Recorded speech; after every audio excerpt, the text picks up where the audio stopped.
6 сар 100 болсонгүй. Тэгээд өвлөн биш 100 биш болцсон.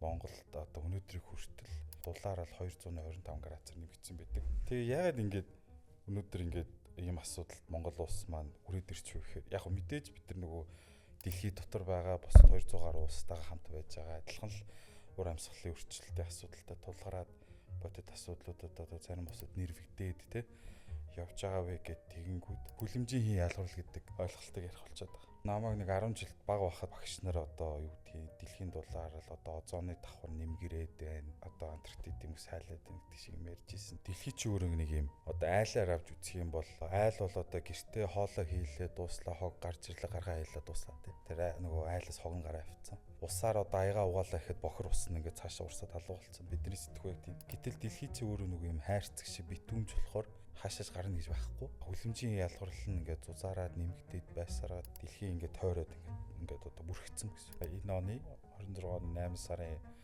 17-наас 28-ны хооронд цөлчтэй тэмцэх Нүүбийн конвенцэд нэгдсэн талуудын хилцээр буюу баг одоо 17 дугаар баг хурал Монгол Улс зохион байгуулагдаж байна. Өнөөдөр Монгол улсад ингээд ур амьсгалын өөрчлөлтийн тухай хууль гэдэг моментум улс төрд аваад явж байгаа ч гэсэн яг эцсийн бүлэгтээ хууль гарцсан одоо тийм тогтоол нь гарцсан байлаа гэхэд нөгөө тэрийг нь хянж байгаа зохицуулагч байгууллагууд дээр түүнийг дагсан журмууд тэр нөгөө юмнууд нь шийдэхдэггүй бол хичнээн сайхан хууль гарцсан. Дээгүр нэх гоё юмнууд яриад ингээл байгаад байдаг. Яг одоо жишээлбэл банк хэмээл банкыг Монголын хянж байгаа. Банк ус их юм бол санхүү зохицуулахаараа хянж байгаа тий. Тэд нар нөгөө нэг дагаж тэр моментод хурдан өөрчлөлтийг хийхгүй бол хууль гарцаад байдаг энд нөгөө журмаа өөрчлөлтөөр бид чи яач чадахгүй шүү гэдэг шиг юм болчихж байгаа юм. За сайн мэцхан үзэгчдээ Insights podcast-ийн дараагийн шинэ дугаар хүрэхэд бэлэн болоод байна. Энэ удаагийн дугаарт бидэнтэй ярилцахаар Монголын доктортой санхүүжилтийн холбооны гүйцэтгэх захирал Ананд хүрэлцэн ирсэн байна. Танд энэ өдрийн мэндийг хүргье. Сайн байна уу? Өдрийн мэнд хүргье. Тэгэхээр хоёулаа ерөнхийдөө ярианы хувьд мэдээж одоо сүүлийн жилүүдэд дэлхийд даяараа уур амьсгалын өөрчлөлт түүний байгаль орчин болоод эдийн засгт үзүүлж байгаа хувь нөлөөллийн талаар нэлээд одоо ярих болсон. Тэгэхээр энэхүү агуулгын хүрээнд Монгол улсын нөхцөл байдал за үүнтэй холбоотой банк санхүүгийн зах зээлийн одоо авч хэрэгжүүлж байгаа арга хэмжээ гэх мэт ерөнхий агуулгын хүрээнд ер нь ярина гэсэн төлөвлөгөөтэй байна. Тэр юуны түрүүнд танаас асуухад те одоо ингээд бид нар ярьж байна л та Монгол улсын хувьд мэдээж одоо уур амьсгалын өөрчлөлт одоо бусад улс орнуудын л адил одоо явагдаж байна. Ялангуяа цөлжилт бас Монгол улсад нэлээд одоо чухал асуудал болоод байна л да. Газар нутгийн хувьд ингээд аваад үзэхээр 76-аас 77% нь бол ямар нэгэн хэмжээнд дороотлолт цөлжилтөнд нэрвэгдээд хамрагдсан байна гэж байна. За дээрэс нь үүнд одоо мэдээж одоо бэлчээрийн мал аж ахуй нөлөөлж гин уулуурхаа нөлөөлж гин гэдэг эдийн засгаас бас хамаарсан хүчин зүйлс байх шиг байна. Тэгэхээр ер нь таны зүгээс яг ер нь Монгол улсын энэ уур амьсгалын өөрчлөлттэй холбоотой нөхцөл байдал ер нь ямар хөө байгаа вэ? Ер нь ямар хөө дүгнэлт бид нэр одоо өгөх шаардлагатай байгаа вэ гэдэг талаас нь эхлэе. Аюу энгийнээр одоо би хариултаа эхлэхэд өнөөдөр одоо яг энэ бичлэгийг үзэж байгаа хүн болгон нөгөө 6 сар 100 болсонгүй. Тэгээд өвлөн биш 100 биш болцсон. Яг эндээс л хэлмээр байна л да. Одоо бидний нөгөө бага байхад за одоо манай аав ээжнэр залуу юм уу залуу үед бол амар хүүтэн амар халуун 100 бол тэгэл 4 сар эхлээл явцдаг. Одоо би жишээлбэл 10 жилдээ ихэд бол 4-5 сард бол амар халуун болдог гэсэн шүү дээ. Тэгээ ингээ харахаар энэ чи ерөөсөө нөгөө нэг уур амьсгалын өөрчлөлт. Тоо статистик аваад үзэх юм бол 1940 оноос хойш Монголд одоо өнөөдрийг хүртэл дунджаар дулаар л 225 градусаар нэмэгдсэн байдаг. Гэхдээ чи 40 оноос хойш шүү дээ. Өнөөдөр чи одоо 26 гэхэр чин бараг 80 гаруй жил. Гэтэ ингээ харахаар 80 гаруй жилд 225 гэхээр бас боломжтой юм шиг те. Нэг юм нөгөө юутай харьцуулах уу гэдэг асуудал үүсээд байдаг. Тэгээ яагаад ингээд өнөөдөр ингээд ийм асуудалд Монгол улс маань хүрээд ирч вэ гэхээр яг мэдээж бид нар нөгөө дэлхий дотор байгаа бусад 200 гаруй улстайгаа хамт байж байгаа адилхан л ур амьсгалын өөрчлөлтийн асуудалтай тулгараад бодит асуудлуудад одоо зарим улсуудад нэрвэгдээд те явж байгаа вэ гэд тэгэнгүүт ерөөсөө нөгөө хүлэмжийн хий ялгарл гэдэг ойлголтыг ярих болчиход байгаа. Хүлэмжийн хий ялгарл гэдэг бол мэдээж нөгөө одоо нүрс хүчлийн хий одоо метан гэх мэт одоо хими элементүүдээс нийлээд гарч байгаа одоо одоо чивтээр амьсгалаас ч хамаагүй гарч байгаа тийм зүйлээд. Тэгсэн чинь нөгөө юу юм байна л да. Хүлэмжийн ялгарл дэлхийд даяар сүүлийн 100 жилийн турш асар хурдтай маш их хэмжээгээр нэмэгдсэн. Тэгээд тэрнээс болоод нөгөө дэлхийн дулаар л үсэт байгаа. Одоо яа ч намайг нэг 10 жилд бага байхад бол одоо багш нар одоо юу гэдгийг дэлхийн дулаар л одоо озоны давхар нэмгэрээд байна. Эндээс болоод байна те одоо Антарктид юм сайлаад байна гэдэг шиг юм ярьж ирсэн. Тэгээ ингээд судлаад уншаад ингээд одоо ажиллаад ингээд ирэхээр дэлхий чи өөрөө нэг юм одоо айлаар авч үзэх юм бол айл бол одоо гэртээ хоолоо хийлээ дууслаа хог гарч ирлээ гаргаа хийлээ дуслаа тий.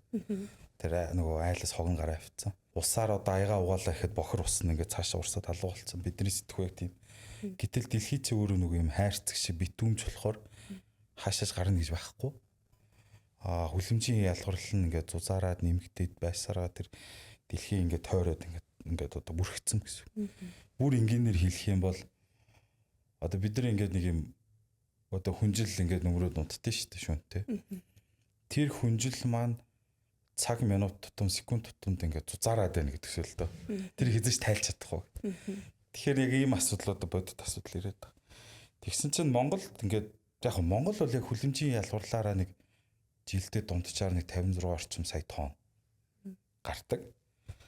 Энэ нь өөрөө дэлхийн бусад улсуудад харьцуулах юм бол ердөө 0.1%. Жишээлбэл одоо Хятад ихэд бол 14,000 сая тонн жил ялгарч идэг те. Ингээд үзэхээр бас монголчууд бидний ингээд монгол хүмүүсийн хувьд ингээд харахаар өөдөл 0.1% юм биш те. Бага л юм биш үү гэдэг давд үтсэн чинь хамгийн аюултай тонн ханаас гарч ийнэ гэхээр нөгөө нэг хүнд ноогдож байгаа хүлэмжийн ялгарлаар гараад ирж байна гэсэн. Тэг ингээд давд үзэхээр нэг хүн дунджаар Монгол иргэн 14,000 тонн 14 тонн хүлэмжийн ялгарлыг гаргаж байгаа энэ дэлхийн ингээд топ 20 улсуудад харьцуулах юм бол бид нар Хятад байгаа иргэнээс илүү ихийг ялгаруулж байна гэсэн. Буюу одоо бүр Америкийн одоо тэнд байгаа нэг хүнтэй тооцсон бол бид нар тэнтэй ойролцоо.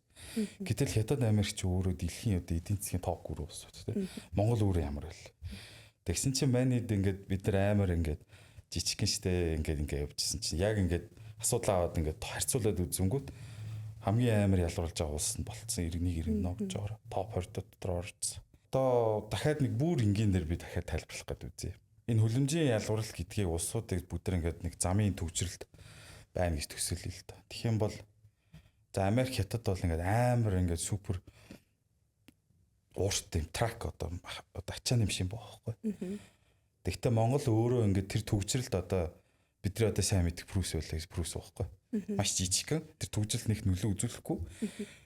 Тэгсэн мөртлөө тэр прүсний одоо бензин эдэлт нь өөрөө тэр тракаас амар төвшөнд байгаад байгаа гол асуудал нь дээр ирж байна. Тэгэхээр нөгөө 100 болохгүй үлнүүлэхгүй гэдэг бидний амьдралд одоо ботор нөлөөлөл одоо гол асуудал. Одоо гол асуудал нь мэдээж одоо нөгөө нэг энэ буруутай тэр буруутай гэхээс илүүтэй бодлогоороо нөгөө нэг бид нар ч одоо арчсан болоод одоо 30 жил лу те 90 оноос хойш гээд үцхэд энийг нөгөө төр орхицсан. Төв Азийн биш Зүүн Азийн өндөр хөгжилтэй улсууд ингээд аваад үцхээр тэр анханасаа ингээд асуудлыг бодлоод тодорхойлоод 100 жилээр ингээд гараа явцсан. Монгол улс ингээд арчсан болоод чөлөөт эдийн засгт болоод ингээд дөнгөжлөөд нөгөө уул уурхаан бүтээгдэхүүн дээр түшиглээл те нүүрсээ ингээд тэгэл мал нэг мэдсэн чинь 60-аас 70 сая болцсон. 3.5 сая хүн амтай байж. Тэгсэн чинь нөгөө нөхдөө чинь газрын зочид ороотуулаад уул уурхаан баялгаараа очиж ороотуулаад ингээд асуудлууд үсэд идэв. Тэгэнгүүт одоо та хэрвээ анзаарч байгаа сүүлийн үед мэдэн дээр бэлчээрийн дор хөтлөөр идэв. Нөгөө малч нөгөө ямар нэгэн одоо үүдийн менежмент удирдлаггүйгээр гүйжчихэд газрыг дороотуулаад бэлчээрийг үгүй болгоод дараа жилийнхаа одоо өвс ургах те бэлчээр бэлтгэх асуудлуудыг үүсгээд одоо сөргөө тусгаад ингээ яваад байдаг нэг юм хүнд асуудал дээр бид нар ингээ нэг юм хаашаач гаццсан юм байдал л байна л да. Манай яг эдийн засгийн хувьд мэдээж одоо голлох салбар нь уулуурхаа тэгээд түүний араас хөдөө аж ахуй мал аж ахуйлаар явчихж байгаа. Тэр тэдгээр салбаруудын яг ямар процессд яг илүү яг хүлэмжийг ялгаруулад байна. Тэгээ ер нь одоо одоогийн зохицуулт нь одоогийн түвшин яг ямар байгаа дээр одоо хийгдэж байгаа ажлууд магадгүй юу байгаа тань талаас нь бас мэдээлэл өгвөл. Яг тос холбооны зүгээс доктортой санхүүжилтийн холбооны зүгээс бид нар яагаад өнөөдөр үсгэн байгуулагдаад 13 жилийн хугацаанд ингээ юу хийвэгээ ярих юм бол 2013 онд арилжааны банкуудын сайн дурын санаачлагын хүрээнд доктортой санхүүгийн одоо ногоон эдийн засгийг бэхжүүлээ, бий болгоё. Тэгэхгүй бол нөгөө нэг олон улсад бүх зүйлүүд нөгөө бүх эдийн засаг одоо санхүүжилтүүд бүгдээ тийшээ байдаг. Өмнө бид нар магадгүй 20 жилийн өмнөхтэй 15 жилийн өмнөхтэй өмнөх нарцуулах юм бол манай арилжааны банкуд бол одоо зүгээр ямар нэгэн одоо санхүүжилтийг ногоон болон доктортой хөгжилтөд уялдаагүй зээлийг аягүй амархан авчдаг байсан. Тэгсэн нөгөө тэр одоо олдцсон хумигдаад дэлхийн нөгөө нэг одоо санхүүжилж байгаа олон улсын байгууллагууд бүгдээр ногоон болоод доктортороо уяад ингээд цаанаас ингээд хөшүүрдэд ирж шít. Тэгсэн манай банкуд маань болохоор бүгдээрээ нийлж агаад доктортой санхүүжилтийг одоо бий болгоё гэж тунхаглаг бичиг гаргаад тос холбооны хөтөлбөр ингээд эхлээд 18 оноос бид нар гишүүдэд үйлчлэх төрийн бас байгууллага болоод одоо өдгөө нэг 6 дахь жил рүүгээ 5 дахь жил рүүгээ орж байна. Бид нар энэ хугацаанд одоо банкуудын сектор гэсэн үг те юу хийсэн бэ гэхээр эхний ээлжинд Монголд за ногоон зээл гэж юу юм бэ? Ойлголтыг бий болгоё. Ногоон зээлийг авахын тулд ямар шаардлагуудыг хангах юм бэ? Хангах ёстой вэ? Гингүүд бид нар чинь мэдээж нөгөө бусад зэрэлтэх усрууд руу харна, Төв Аз руу харна, Зүүн Аз руу харна, Европ руу харна. За Европын хөгжил бол амар ингэ явцсан. Хятад юу хийж जैन те? Гэх мэт одоо Америк яаж чинь гэдэг ингээ хараад бид нар за тэгвэл юм зээлийн ангиллын бичгээр юм гэсэн ойлголт байдаг юм байна. Ногоон зээлийн ангиллын бичвэр. Тэрийг нь таксономи гэж нэрлэдэг юм байна. За тэгвэл энийг бид нар ингээд боловсруулъя. Одоо терм шитүүд терм одоо нөхцөл ер нь яг хэрхэн яг тэр ногоон зээлэн гарах ёстой. Ногоон зээлэн гэж юу юм? Тэрийг нь яаж хэмждэг, яаж баталгаажуулдаг гэдэг логикуудыг бүгдийг ингээд оруулаад олон улсын юмнуудыг судалж хагаад мэдээж бид нар гадны партнер байгууллагуудтайгаа одоо юу гэдгийг Азийн хөгжлийн банк IFC те тэднэртэй нийлээд бидний экспертүүдтэй нийлээд бодлогын бичвэртэй боловсруулад санхүүгийн доктортой байдлын зөвлөлтөж батлуулсан. Үүнд бол Монгол банк, санхүүгийн зөвлөх хороо, сангийн яам, хадгаламж даатгалын корпорацийн дүр байдаг те. За энийг ингээд батлуулаад тэгсэн тос холбоо яг эхлээд нөгөө явж исэн зарчим нь болохоор одоо мэдээж frameworks буюу бодлогын орчин байх хэрэгтэй. Дараа нь үүнийгээ тайлбарлах одоо чадваржуулалт, ойлголт өгөх чадваржуулалт. Тэгээд сургалт хамгийн сүүлд нь буюу одоо ингээд суураараа бодлогын нөлөөлөл ажлуу тийм. Одоо санхүүгийн зөвлөх хороонд Монгол банкн дээр сангийн яам дээр очиж бодлогын нөлөөллүүдийг хийдэг тийм ажлуудыг бид нар сүүлийн 13 жилийн туршид маш тасралтгүй идэвхтэй хийсээр явсаар байгаад өнөөдөр бас нэлээд ахицтай. Улс төрийн хувьд бол сүүлийн 4 жил бол нэлээд өндөр моментум авсан. Монгол Улсын ерөнхийлөгч хөрс өхийн ивэлд ор сүүлийн 4 жил бид нар доктортой санхүүжилтийн форумыг Монгол Улсад зохион байгуулсан. За энэ жил бас мэдээж одоо өнөөдрийн сэвдтэй холбоотойгоор Монгол Улсад COP 17 болох гэж байна. Үүн дээр бид нар бас одоо өөрсдөө форумыг олон улсын давцанд хийх гээд зориод ажиллаад явж байгаа. Тэгэхээр frameworks нь бэлэн болгочлоо, банкуд нь зээл өгдөг болгочлоо. Ногоон зээлийн хяндаг нь ойлгодод бэлэн болчлоо гэд харсан чинь нөгөө яг эцсийн бүлэгтээ нөгөө зээл авах иргэн аж ахуй нэг жи бэлдээгөө. Нөгөө frameworks-тэй задлаад явуулсан байхгүй. Тэгсэн чинь бид нэр тэрийг анзаараад сая 22 оноос эхлээд зөвхөн банк санхүүгийн байгууллагуудыг гишүүнчлэл байлгадаг гэсэн бол энийг үд хаалгаа нээлттэй болгоод санхүүгийн биш бизнесүүдийг гишүүдээр оруулж эсвэлж гисэн. Өнөөдөр ингээд нэг 75 орчим гаруй гишүүн байгууллагатай болцсон. Томхон төрөмс байгууллага болцсон явж байгаа. Тэгэхээр яг энэ дээр одоо хоёулаа яг үзэгчтэй яг ойлгуулад хэлэхэд одоо бид нар ногоон зээл гэж яриад байна. Бас сүүлүүд одоо цэнхэр зээлээд усны санхүүжилттэй холбоотой бас зээл бас зээлийн шинэ одоо бүтээгдэхүүнүүд гарч байна. Тэгэхээр яг ногоон зээл гээд магадгүй бид нар ингээ өөрсдөө яриад ойлгоод ичж магадгүй л дээ. Тэгэхээр энгийн нэрийг ингээд магадгүй зээл одоо авах гээд хүлээж байгаа магадгүй хэндийн сонсогч байвал те ойлголтыг нь хүргвэл та ингээ нэр хэлээд өгвөл. Тэгээд түүн дотроо бас ямар төрөлүүд бас байж болох уу те. Харин тийм. Тэгэхээр одоо зээлийн бүтээгдэхүүн чинь мөнгөтэй болцоогоос ингээд төрөлтөө одоо лейбл болсон гэдэг шиг Бидний нөгөө нэг монголчуудын бидний одоо би ч бас иргэн зүгээр нөгөө талаас зээл авч байгаа хүн шүү дээ. Тэр ингээ хараад үзэхээр манай банкны салбарын одоо зээлийн одоо уламжлалт одоо банкны үйлчлэгээ амар асар хурдтай хөгжсөн. Амар одоо юу гэдгийг зүгээр энгийн зээл авах, цалингийн зээл авахд бол зүгээр гар утсараа л ингээл амар хурдан авчдаг болцсон тийм. Тэгсэн чинь одоо ингээд нөгөө банкуд маань, банк усууд маань тэгээ одоо манай холбооны гишүүд маань бүгдээ ингээл ногоон зээл, гендер зээл тийм цэнхэр зээл гэх түрүүний танд дурдсан зээлийн бүтээгдэхүүн гаргаад ирсэн. Яг юугаар ялгаатай юм бэ гэхээр за хамгийн энгийн ногоон зээл гэд үзэх юм бол эрчим хүчин тэмдэлттэй амны орон сууц барих.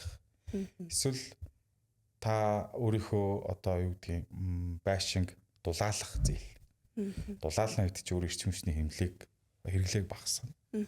За нөгөө талдаа усны одоо хэрэглээг багасгах, зөв зөвхөстэй болгох, хог хаягдлын менежмент гэдэг нэг юм зүгээр нэг юм зээл авч исэн бол хажууд нэг шаардлага тавиад байгаа. Тэгээд тийм төрлөөр ер нь доктортой санхүүжилт нь хөгжихдөө эдийн засгтэр суйрлах буюу иргэнд аж ахуй нэгжид очиж байгаа инсентив төр тулгуурлаад байгаа байхгүй. Яг гол ялгаа нь нөгөө нэг юу бай? Хүүг нь баг байлгаа. Энгийн зээлээс хүүг нь баг байлгаа. За гэхдээ энэ дээр бас нэг тайлбартай хүү өнөөдөр бас баг байж чадчихна уу гэхээр бас яг тийм төдийлөн өчнөө бичиг цаас бүрдүүлээд очиж байгаа хүнд яг одоо үр дүнтэй байж чадчихна гэхээр бас хэлэхэд хэцүү.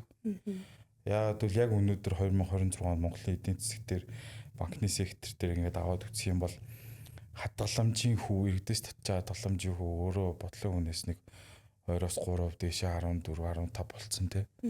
За банк санхүүгийн сектор 17 18 болоод ингээд ирсэн. Өөрөө өнөөдөр бодлогын маань 12% дээр сая 2 дугаар улирлын хуралдаар бодлого Монгол банкнаас зарлж ирсэн. Чи яагаад ингэ чинь тэгэхээр нөгөө инфляц өндөр байгаа.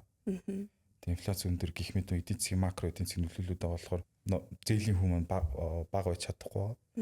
Тэгсэн чинь бид нар нөгөө нэг ногоон зээлийн их усрыг хаанаас олоод байгаа гэхээр энэ өөрөө урт хугацаатай байдаг зээл. Их усрыг бид нар нөгөө олон улсын маркетаас зах зээлээс босгохоос аргагүй авахаас аргагүй болдог. Гэт гисэн чинь нөгөө олон улсын зээл өгж байгаа байгууллагууд чинь за чи дүүл зээлд чийсэн ийм материалууд шаарддаг шүү. Буюу нөгөө ногоон угаалт буюу green washing гэдгээс сэргийлээд байгаа гэсэн үг байхгүй. Нөгөө донор байгууллага за зээл өгж байгаа байгууллага маань миний өгж байгаа санхүүжилт яг үр дүнгээ өгөх ёстой гэсэн юм дүрм хамгийн ихний дүрм тавтаагаад тэгээд авж байгаа байгууллага одоо банкны банк гэсэн юм уу чинь дамжуулж байгаа шүү дээ. Тэр нь үүрэг хүлээгээд нөгөө эцсийн нөгөө анд гэдэг хүн дээр очингуудаа чи нэг юм сертификат болоод тэр ингээд аваад тэр ингээд эрчимч нэмэлтээ 20% бус нь баталж байгаа. Гэсэн нэг юм үсчихэд байгаа. Тэгэхээр яг зээлийн бүтээгдэхүүн төрөлжж байгаа нөгөө талдаа зээлийн хүү бага байж одоо ногоон зээлийн хүн бага байж чадахгүй байгаа нэр үд чинь гаднаас авч нэхэр валютаар авна тий. $1 орж ирнэ. Орж ирлээ Монгол улсад $1 төгрөг хэрэг байгаа лээ тий. Ингээд үзэнгүүд нөгөө доллар зээл авсны төгрөгөөр зээлгүүд байна шүү дээ. Тэгэхээр нөгөө санхүүгийн байгууллагууд дээр удирдах эрсдэл асар өндөр болохоор хүү бас төдийлөн бага байж чадахгүй нэг юм асуудал болж байна. Зөв. Тэгэхээр нөгөө нэг эргээд нөгөө нэг swap-ын зардал гэдэг чинь нөгөө нэг банкуд дээр зохицуулт бас зохицуулагч байгууллагуудын зүгээс харах шаардлагатай болж байгаа юм байна тийм.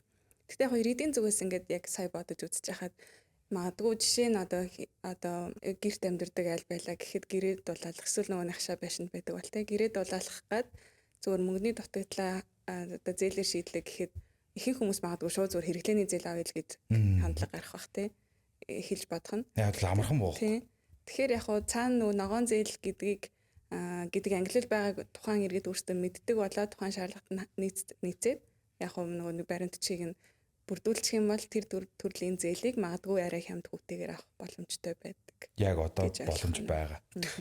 Тэгэхээр ялчгүй одоо ингээд ногоон санхүүжилт, ногоон зээл гэдэг асуудал ингээд за Монголд одоо ингээд нэлээд өргөм дэлгэр гарч ирж байна. Мэдээж дэлхийн улс орнуудад ч гэсэн гарч байгаа. Тэг яг анхнаасаа яг ингээд мэдээж энэ ногоон санхүүжилт, ногоон зээлийг олгож эхэлсэн шалтгаан нөгөө л одоо уур амьсгалын өөрчлөлтөө тэмцэх зорилготой байгаа шүү дээ. Тэгэхээр яг энэ хүү арга одоо хэмжээний хүрээнд бас одоо Монгол улсад COP17 гэдэг одоо арга хэмжээ дэлхийн хэмжээний одоо уулзалт томоохон уулзалт зохион байгуулагдах та дөрөв бас хэлсэн. Тэр яг энэ арга хэмжээ ямар ач холбогдолтой, ямар утга учиртай ийм арга хэмжээ одоо Монгол улс зохиох гээд байгаа вэ? Яаж явж байгаад одоо ер нь манай улсын нэг зохион байгуулах улс нь болчихоо амар хүмүүс хүрэлцэн ирэх гэж байна. Энэ талаар мэдээлэл өгвөл. За таны хэлснээр энэ оны 26 оны 8 сарын 17-наас 28-ны хооронд цөлчтэй тэмцэх нүүбийн конвенцэд нэгдсэн талуудын хилцээр буюу баг одоо 17 дугаар баг хурал бий болох хурал Монгол Улс зохион байгуулагдаж байна. Яг бидний яг л нөгөө иргэнэ гэдэг ойлголтоор нөгөө дараагийн асембли шиг магадгүй том хурал болж байгаа гэсэн Монгол улсад. Тэгэхээр анх удаа зохиогдож байгаа гэдэг асар өндөр ач холбогдолтой. Нөгөө талдаа мэдээж яг бас нөгөө аялал жуулчлал гэх мэт салбаруудыг эдийн засгийн одоо эргээр нөлөөтэй. За гэхдээ энэ хурлын гол нөгөө сэдвийн өөрөө эргүүлээд цөлчтэй тэмцэх. Тэгэхээр нөгөө манай Монгол улс чинь нийт газар нутгийн хэмжээгээр дэлхийд нэг одоо би буруу санааг бол 17.8-д орж байгаа. Тэгсэн мөртлөө 77% гэхээр бараг 1.6 орчим сая километр тэр чигээрээ дороотцсон, тэр чигээрээ зүлжилт нэрвэгдсэн. Одоо нөгөө айлууд чинь Монгол одоо хөдөө байдаг сайхан айлууд чинь үйлчлэгтэй одоо зуншлах хийдэг гэх мэт ингээл олон газрууд байдаг гэсэн үг. Тэр нэгээд хумигдаад ирж байгаа асуудлууд үүсэж байгаа. Тэгэхээр Монгол улсад бол цөлчид бол асар хурдтай явж байгаа. Тэгэхээр бид энэтэй тэмцэх хурлыг энэ улсад Монгол улсад зохион байгуулах буюу одоо нөгөө Монгол улсын ерөнхийлөгчийн санаа ачлах тий байгаль орчны яам гэх мэт одоо улс төрийн нөлөөллийн хүмүүс маань саналаа одоо нүүбд гаргаж байгаа энэ хурлыг Монгол улс зохион байгуулж байгаа.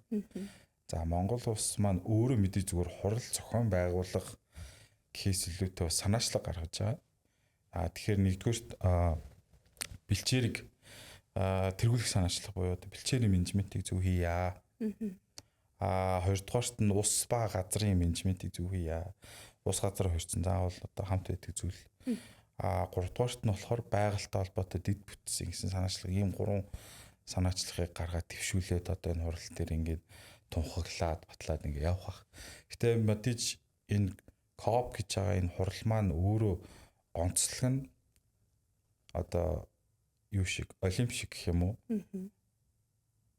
2 жилийн удаа болдог хурал. Тэгээ 2 жилийн турш энэ дээрээ санаачлаад уучлаар.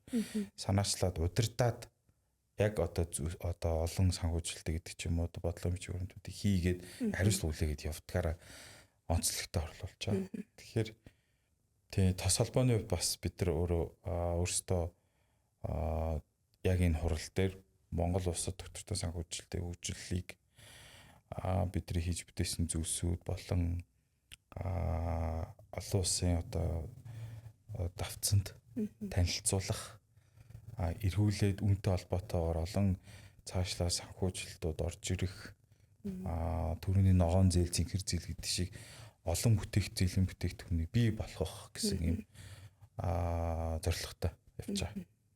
Зөв. Тэгэхээр энэ жилийн онцлог сэдв нь бол цөлжилттэй холбоотой түүнийгээ дагаад одоо санаачлагууд нь явж байгаа гэж ойлголоо тийм. Тэгээ бас COP17-гийн үеэр бас тос форум бас болно гэж та төрүүлж ирсэн. Тэгэхээр жил болгоны одоо энэ тос форум бас магадгүй онцлогтой байдаг ахaltaа. Энэ жилийн онцлог нь юу байх вэ?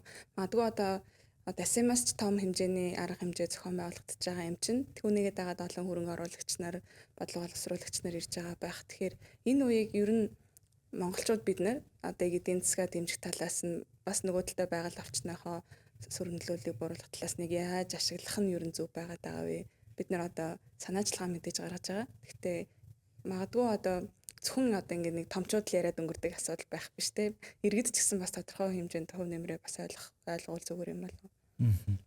Төрөний яг таны хэлснээр нөгөө томчууд яриад өнгөрдөг болчихгүй гэдэг айдас бол одоо миний хувьд бол асар өндөр байна. Гэхдээ одоо бидний зүгээс мэдээж нөгөө энэ КОП дээр өөрсдийнхөө доктортой санхүүжилтийн формороо бид нар дамжуулаад 2-3 зүйл дээр л анхаарч байгаа. За нэгдүгээрт нуур амьсгалын өөрчлөлт. Хоёрдугаарт нь хөдөө аж ахуйн одоо transition одоо шилжилттэй хөдөө аж ахуйн бэлчээрийн шилжилт уулзлаа. За тэгээ гуравдугаарт нь биологийн олон янз байдал гэдэг. Ийм гурван зүйл дээр бид нар анхаарад одоо өөрсдийнхөө форумныхоо одоо сешн бүтцийг тохируулаад ажиллаж байгаа гэсэн. Тэгэхээр яг л одоо нөгөө КОП-тойгоо холбоотой үндсэн төрөний Монгол улсаас гаргаж байгаа санаачлагтаа нийлүүлээд уялдуулаад тэгэхээр мэдээж КОП гэж утгаараа бас дан ганц Монголын талаар яриад болохгүй. Энэ ч өөрөө Монгол улс өөрөө хост зохион байгуулагч болохоос биш. Монгол улсын танилцуулга тэр чигээр биш те. Тэгэхээр тэр чинь дэлхийн 190 дуусчид өөрсдөө юмнуудыг бас яриад боловсон юм. За мэдээж энэ нөгөө нэг зүгээр л нэг юм форум одоо конвенцийн их том хурал болоод өнгөрч байгаа гэдэг утгаараа биш. Олон гадны байгууллагууд том одоо санхүүжүүлэгч байгууллагууд ирнэ. Тэгэхээр эн чинь нөгөө моментум энтэй холбоотойгоор хамт бас холбоотойгоор бас Green Lab гэдэг байгаль орчны яам, Монголын байгалийн өв сан, BCM бизнес зөвлөлийн консалт тэр нийлээд бид нэр тос холбоос байгаа. Бид нар нийлээ Green Lab гэдэг энэгээр нөгөө яг энэ байгаль орчинтой холбоотой зөвлөлттэй холбоотой төслүүдийг хүлээж аваад тэгээд тэр олон улсын санхүүжүүлэгч байгууллагуудад танилцуулах юм ажил хийж байгаа. Тэгээд зүгээр платформ л хийж байгаа гэсэн үг. Тэгэхээр энэ моментыг бас ашиглах хэрэгтэй. За нөгөө талдаа зөв мэдээж одоо юу гэдгийг зүгээр ажилдаа өглөө яваад орой ирж байгаа хүнийх нөлөөгүй бас байж болно л доо. Гэхдээ түрүүний миний хэлснээр нөгөө нэг дэлхийн дулаалт чинь нэмэгдэнэ үхээс биш буурахгүй. Ер нь буурах боломжгүй. Буурах гэхээс илүүтэй тийм өндөр хурдаар буурах боломжгүй яг одоо бид бууруулах гэдэг тэмцээд шүү дээ. Тэгэхээр жишээлбэл одоо Монгол улс маань нөгөө Парисын хэлцээр дээр очиад өөрсдийн хөлөмжийн ялгуурлаа 30.3-аар бууруул яг 2035 он тавьчихсан. Тэгээд энэ тоог ингээд аваад үзэх юм бол ингэж 30.3-аар бууруулахад өөр 14 орчим тэрбум Америк доллар. Тэрбум Америк доллар хэрэгтэй ингээд тооцоо гараад ирсэн. Тэгээд банкуд бас энтэйгээ холбоотойгоор амлалтаа өгөөд бид нар түрүү нөгөө таксономи гэдэг нөгөө ажил английн бичгээр батлуулсан шүү дээ. Тэрнтэйгээ хамт үндэсний төтөвтэй санхүүжлийн замын зураг гэж батлуулсан. Энэ дээр бид нар банкуд маань 2030 он гэхэд өөрсдөө зээлийн багцын 10% ногоон дээр барина гэсэн амлалт үүргээ авцсан. Ингээд тоог аваад үзэх юм бол өнөөдрийн байдлаар 26 хагас жилийн байдлаар нэг 5.8 орчим хувьтай бас яг талтай ирсэн. Явж байгаа. Тэгэхээр банкуудын зүгээс санхүүжүүлэгч байгууллагууд зээл өгж байгаа санхүү байгууллагууд төр бол мэдээж олон төрлийн бүтээгдэхүүн байгаад байгаа. Нөгөө талдаа тэрийг авахд бас нөгөө хүндрэл олон бичвэрд шаарддаг шүү дээ. Тэгэхээр нэг юм гогцоонд л бид нар байгаад байна л та. Зөв. Тэгэхээр за яг COP17 тас форум гэдэг ингээд одоо энэ жилд хийгдэх ажлууд те мэдээж. Гэхдээ одоо энэ уур амьсгалын өөрчлөлт гэдэг маань одоо таны саяны хэлж байгаачлан за бид нар ингээд 80 жилд ингээд 2.2 градусын одоо дулаарлыг харж ингээд тэр угаасаа асуудал нөр юм нэлээд урт хугацааны асуудал байгаа шүү дээ. Тэгэхээр шийдвэрлэх нь ч гэсэн одоо ганц жил бид нар ганц арга хэмжээ хийгээд дулаарлыг бууруулчлаа гэсэн юм бол мэдээж байхгүй. Тэгэхээр урт хугацаанд одоо үүсэж байгаа одоо энэ уур амьсгалын өөрчлөлтөөс үүсэж байгаа нөлөөллүүд байна шүү дээ.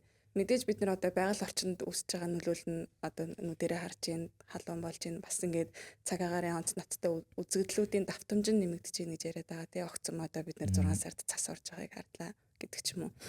За дээрэс нь гэхдээ байгаль орчны нөлөөллөөс гадна мэдээж эдийн засаг нийгэм дээрээ бас нэлээд том нөлөөллүүд гараад байгаа гэдгийг бас ойлгох хэрэгтэй байх л та тий.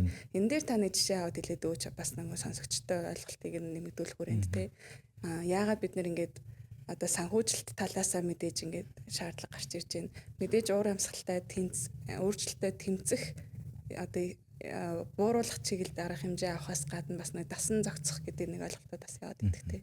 За яг төгтгөө санхүүжилтийг бол нөгөө байгаль орчин нийгэм засаглалын одоо эрсдлийн үнэлгээ гэж тийм зүйлүүд хийгддэг.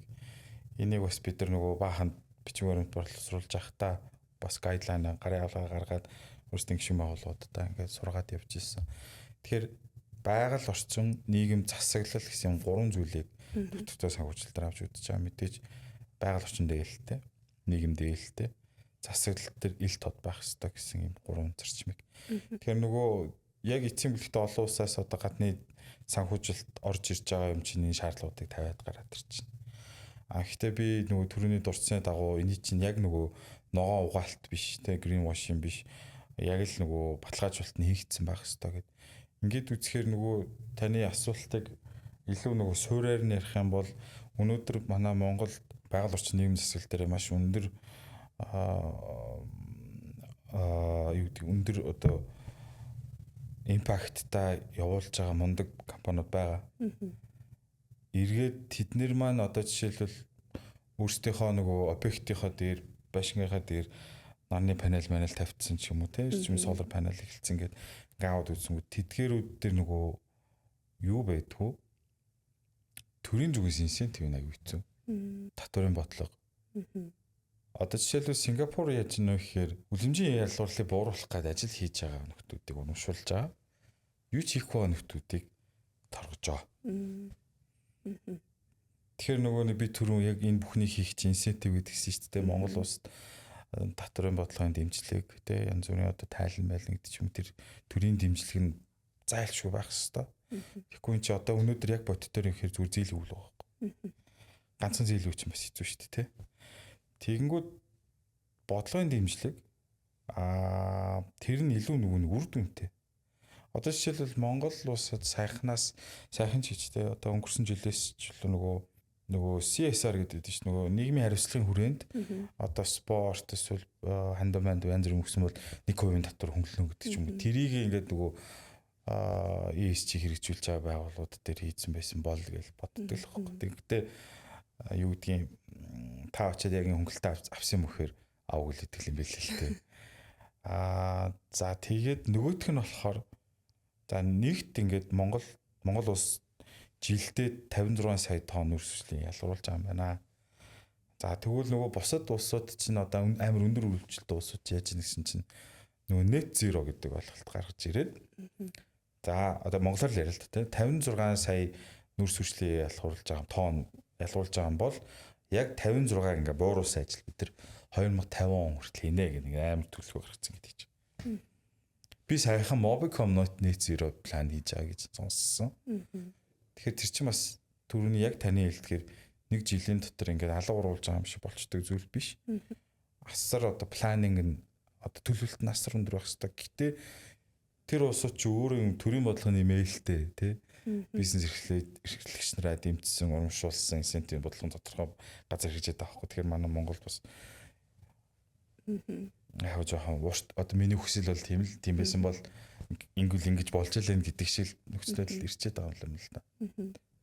Магадгүй нөгөө нэг нөлөөлөл нь урт хугацаанд гардаг учраас одоогийн одоо ач холбогдлын хүмүүс бас нэг тэр ойлгох одоо ач холбогдлох юм жоохон байгаагаад иж магадгүй л энэ тий яг наад дээр чинь наад нэг юм сонирхолтой асуудал гарч ирсэн нэг юм би усан сандгүй нэг Төв банкны гадаадын хүнтэй уулзч ирсэн байхгүй. Тэгээд бид нар ингээд Монгол гэрийг нөгөө юунаас нь янагаас нь салгацсан төсөл хийцэн гэдэг. Тэр нөгөө чип багц гэж юм гарч ирсэн. Бид нар шинжлэх ухааны технологийн сургуулийн профессортой нийлж агаад за хэдүүлээ Монгол гэрийг 100-наас нь салгая. Тэгвэл цахилгаанаар халаая, агарын сэлгэлтийг хий, дулаалыг ийм гур ойлголттой концепттэй. Тэгсэн чинь тэр үед нөгөө нэг цахилгааны төлбөр чинь одоогийн үеийг харьцуулахад хямдхан байсан. Нөгөө улс төр дээр нөгөө чөлөөлийн үний өсгийгээд гэсэн юмнаас хямдхан байсан бохоггүй. Тэр үедээ нэлээд үр дүнтэй байсан. Хүмүүс чинь ингээд солигдоод тэр чинь бас нөгөө юу болчих жоо. Хоол хийх нөгөө плетик бас болчих жоо байхгүй. Ингээд бид нар ингээд тэр төслийг ингээд амар амжилттай хэрэгжүүлээд ингээд явж исэн чинь хоёрдоорт нөгөө нэрчим нөгөө цахилгааны үн нэмэгдсэн чинь нөгөө нүүр судлаж авч байгаас хямдхан байж чадахгүй болцсон. Тэгээд Төв банкны тэр нэг аль улсын биш андгүй тэр үнтэй яриадсэн чинь гэхдээ наад цахилгааны чи их усрын цаана тэгээ нүүр суган биш үү гэсэн. Тэр энэ бас жоохон гонигтай мөртлөө айгу хэцүү зүйл.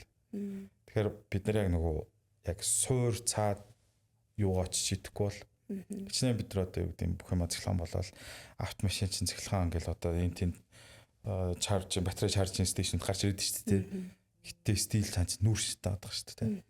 Тэгэхээр нөгөө одоо сүүл одоо эрчим хүчний яам одоо нөгөө засгийн газрын зүгээс нөгөө тархмал бодлого эрчим хүчний тархмал бодлого гэх тэр мөр нөгөө сайн явахгүй бол стил нүүрстэйгээ ингээд зодтолтоод байх юм бол хэвлээ нөгөө юу гэдгүүлээ гадны яриан дотроо юу гэдгэлээ тийм өрөөрч байгаа. Яг хөө мэдээж одоо эрчим хүчний бодлого талаасаа тэгэхээр сэргээр эрчим хүч рүүгээ бас шилжих шаардлага үүсэж байна. За одоо цахилгаан автомашины хэрэглээгээ бас тодорхой хэмжээнд дэмжиж эхэллээ. Гэтэ ерөнхийдөө ингээд яг бодлого талаасаа бас нэг зарим одоо ингээд арга хэмжээнүүдийг авч хэрэгжүүлж эхлээд энэ удаа л гэж харагдаж байгаа ч гэсэн гацаагаад байгаа асуудал нь юу юм болоо зарим талаасаа тэ таны өнцгөөс бас тайлбарлаад хэлвэл ямар чаленжууд бид нэр одоо нүд тулаад байна, яаж шийдвэрлэх боломжууд бас байна. Тэгэхээр одоо өдөлөө хоёлаа ингээд улсаа ингээд зүгээр нэг өрх болгоод үзье. Одоо ерөнхийлөгч, ерөнхий сайд бүх хүмүүс ингээд нэг өрх болгох. Тэгээ нэг аав ээж олон хүүхэдтэй. За мэдээж одоо эцэг нь ингээд гарч мөнгө болж байгаа тий. Их нь одоо ээж нь ингээд төсөө барьж байгаа тий. Хүүхдүүд нь нэрлэгч нар. Дараагийн үеийн чинь нөгөө том хүүхэд нь ингээд нэг юм амбицтай дэлхийн ингэж юм биш одоо хажуугийн айл ингэж юм тий. Эднийх хэвээр гоёмтой болчихж байгаа. Ингээд ингэсэн чинь аав нэг төрт мөнгө байхгүй гэж байгаа байхгүй.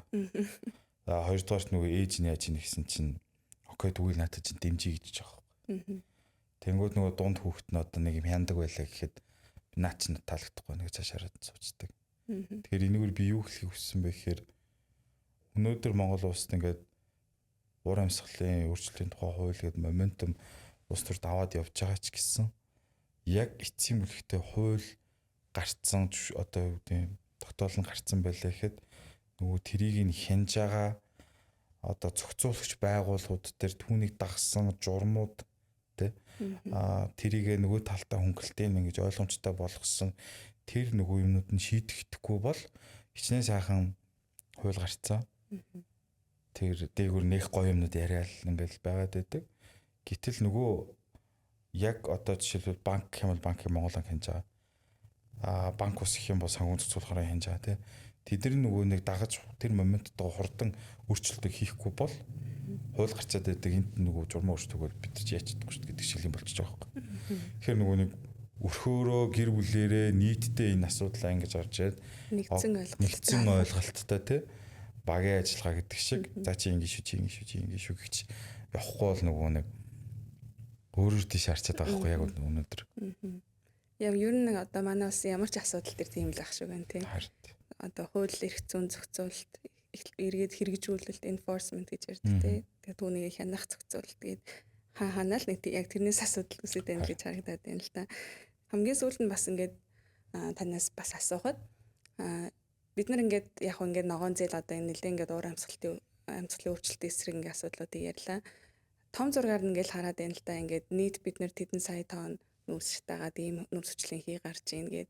Тэгэхээр яг хуу ингээд иргэд талаасаа тий магадгүй ингээд дотроо ингээд ирээдүйн хаачийн л асуудал шүү дээ тий ингээд хүүхдүүд нь илүү гоё сайхан байгальтай гоё орчинтой газар амьдардаг байвал гэдэг асуудлын хүрээллийн асуудал магадгүй эхэлж байгаа. Тэгэхээр иргэд бас ингээд яг хувьдаа ямар одоо ач холбогдлыг нь яаж ойлгох вэ ер нь илүү зөв юм бэ?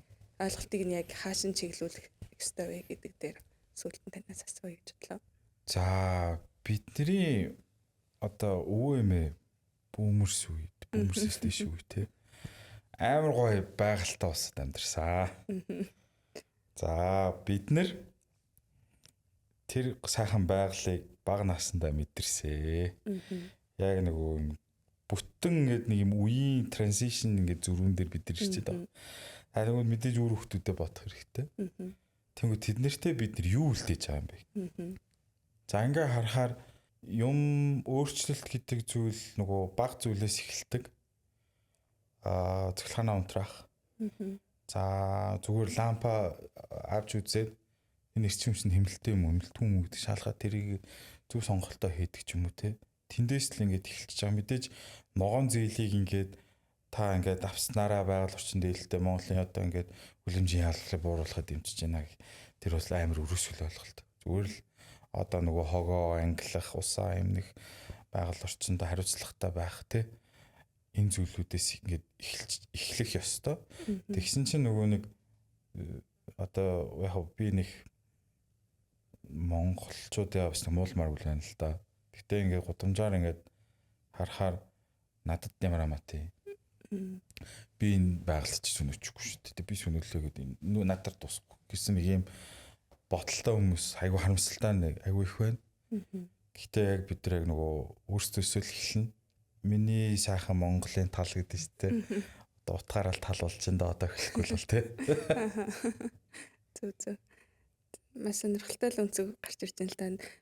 Ингээл би ганцхан ингээд юм хийлээд юу өөрчлөгдөх вэ гэсэн нэг тийм хандлага л ер нь жоохон өөрчлөл нэг жоохон ч гэсэн хичээл зүтгэл гаргачвал бид нэр илүү гоё ирээдүг хүлээж бас магадгүй л юм тий. За тэгвэл ингээд хамгийн төгсгөлд нь танаас ингээ асуухад одоо манай подкастын нэрийн сайц гэж явж байгаа.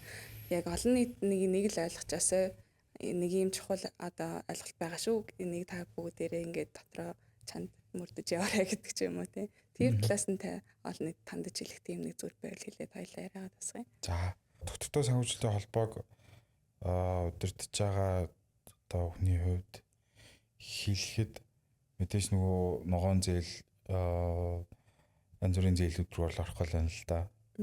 Түрүүн хэлсэн ингээл асар олон бичгээр нэгж जैन ингэж जैन хүнд аягүй төвхтэй байна тий.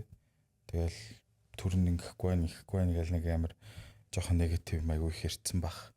Гэхдээ бодит байдлыг хийчихсэн.